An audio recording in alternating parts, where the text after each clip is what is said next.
सुलोचना नागराज वासुकी की पुत्री और लंका के राजा रावण के पुत्र मेघनाद की पत्नी थी। लक्ष्मण के साथ हुई युद्ध में मेघनाद का वध हो गया था। उसके कटे हुए शीश को भगवान राम के शिविर में लाया गया था। अपने पति की मृत्यु का समाचार सुनकर सुलोचना ने अपने ससुर रावण से श्री राम के पास जाकर पति का शीश लाने की प्रार्थना की, लेकिन रावण इसके लिए तैयार नहीं हुआ। उसने सुलोचना से कहा कि वह स्वयं राम के पास जाकर मेघनाद का शीश ले आए। क्योंकि राम पुरुषोत्तम है, इसीलिए उनके पास जाने में तुम्हें किसी भी प्रकार का भय नहीं करना चाहिए। रावण के महातेजस्वी पुत्र मेघनाद का वध करने की प्रतिज्ञा लेकर लक्ष्मण जिस समय युद्ध भूमि में जाने के लिए तैयार हुए, तब भगवान श्री राम लक्ष्मण से कहते हैं, लक्ष्मण, रणभूमि में जाकर तुम अपनी वीरता और अपने पराक्रम से रावण के पुत्र मेघनाद का वध कर दोगे, इसमें मुझे कोई संदेह नहीं है। परंतु लक्ष्मण, तुम एक बात का विशेष ध्यान रखना कि मेघनाद का मस्तक भूमि पर किसी भी प्रकार से न गिरे, क्योंकि मेघनाद एक नारी व्रत का पालक है और उसकी पत्नी परम पतिव्रता नारी है।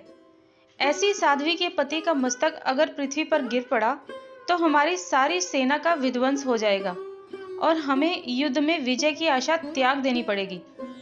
लक्ष्मण अपनी सेना लेकर चल पड़े। रणभूमि में उन्होंने वैसा ही किया।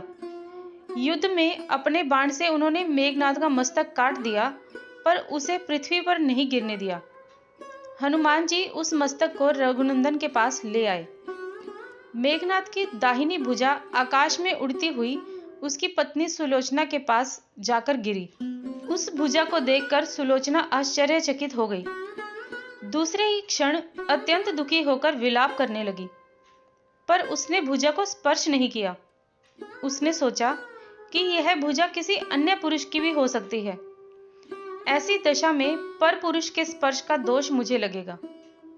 इसका निर्णय करने के लिए उसने भुजा से कहा, यदि तू मेरे स्वामी की भुजा है तो मेरे पतिव्रत की शक्ति से युद्ध का सारा वृतांत लिख दे। उस कटी हुई भुजा को दासी ने लेखनी पकड़ा दी। लेखनी ने लिख दिया, प्राण प्रिय, यह भुजा मेरी ही है।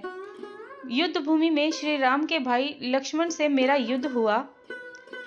लक्ष्मण ने कई वर्षों से पत्नी, अन्न और निद्रा छोड़ रखी है। वे तेजस्वी हैं तथा समस्त देव गुणों से संपन्न है। रणभूमि में उनके सामने मेरी एक नहीं चली।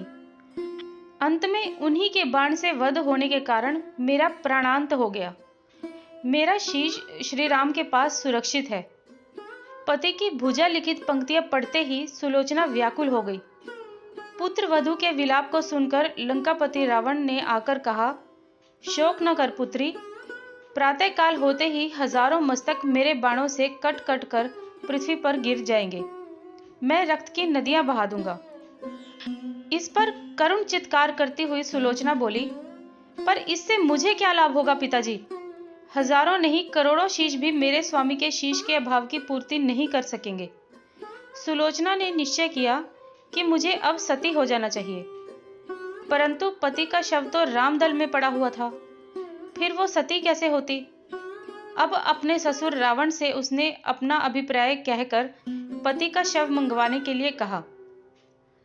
तब रावण ने उत्तर दिया, देवी, तुम स्वयं ही रामदल में जाकर अपने पति का शव प्राप्त करो। जिस समाज में बाल ब्रह्मचारी हनुमान, परम जितेंद्रिय लक्ष्मण तथा एक पत्नी व्रती राम विद्यमान है, उस समाज में तुम्हें जाने से डरने की कोई आवश्यकता नहीं। मुझे विश्वास है कि इन महापुरुषों के द्वारा तुम निराश नहीं लौटोगी। सुलोचना जब रणभूमि में पहुंची तो सुलोचना के आने का समाचार सुनते ही भगवान श्री राम खड़े हो गए और स्वयं चलकर सुलोचना के पास गए और बोले, देवी, तुम्हारे पति विश्व के तेजस्वी योद्धा और महापराक्रमी थे। उनमें बहुत से सद्गुण थे, लेकिन विधि के लेख को कौन बदल सकता है? आज तुम्हें इस तरह देखकर मेरे मन में पीड़ा हो रही है। यह सुनकर सुलोचना भगवान श्री राम की स्तुति करने लगी। भगवान श्री राम ने सुलोचना को कहा, हे देवी, मुझे लज्जित न करो। पतिव्रता की महिमा अपरंपार है। मैं जानता हूँ कि तुम परम सती हो। तुम्हारे सतीत्व से तो संपूर्ण विश्व थर्राता है। आपने स्वयं यहाँ आने का कारण बताओ। बताओ कि मैं तुम्हारी किस प्रकार सहायता कर सकता हूँ। सुलोचना ने अश्रुपूरित नयनों से प्रभु की ओर देखा और बोली, राघवेंद्र, मैं सती होने के लिए अपने पति का मस्तक लेने के लिए यहाँ आई हूँ। भगवान श्री राम ने शीघ्र ही ससम्मान मेघनाद का शीश मंगवाया और सुलोचना को दे दिया। पति का छिन्न शीश देखते ही सुलोचना का हृदय अत्यधिक द्रवित हो गया। उसकी आंखें बड़े जोरों से बरसने लगी। रोते रोते उसने पास खड़े लक्ष्मण की ओर देखा और कहा, सुमित्रा नंदन, तुम भूलकर भी गर्व मत करना कि मेघनाद का वध मैंने किया है। मेघनाद को धराशायी करने की शक्ति विश्व में किसी के पास नहीं थी। यह तो 2 पतिव्रता नारियों का भाग्य था। आपकी पत्नी पतिव्रता है और मैं भी पति चरणों में अनुरक्ति रखने वाली उनकी अनन्य उपासिका हूँ। पर मेरे पतिदेव पतिव्रता नारी का अपहरण करने वाले पिता का अन्न खाते थे और उन्हीं के लिए युद्ध में उतरे थे। इसी से मेरे जीवन साथी परलोक सिधारे। सभी योद्धा सुलोचना को श्री राम शिविर में देखकर चकित थे। वे यह नहीं समझ पा रहे थे कि सुलोचना को यह कैसे पता चला कि उसके पति का शीश भगवान श्री राम के पास है। जिज्ञासा शांत करने के लिए सुग्रीव ने पूछ ही लिया कि यह बात उन्हें कैसे ज्ञात हुई कि मेघनाद का शीश भगवान श्री राम के शिविर में है। सुलोचना ने स्पष्टता से बता दिया, मेरे पति की भुजा युद्ध भूमि से उड़ती हुई मेरे पास चली आई थी। उसी भुजा ने लिखकर मुझे बात बता दी। इस प्रकार के शब्दों को सुनकर सुग्रीव बोल पड़े कि अगर निष्प्राण भुजा लिख सकती है तो फिर यह कटा हुआ सिर भी हंस सकता है। भगवान श्री राम ने कहा, व्यर्थ की बातें मत करो मित्र।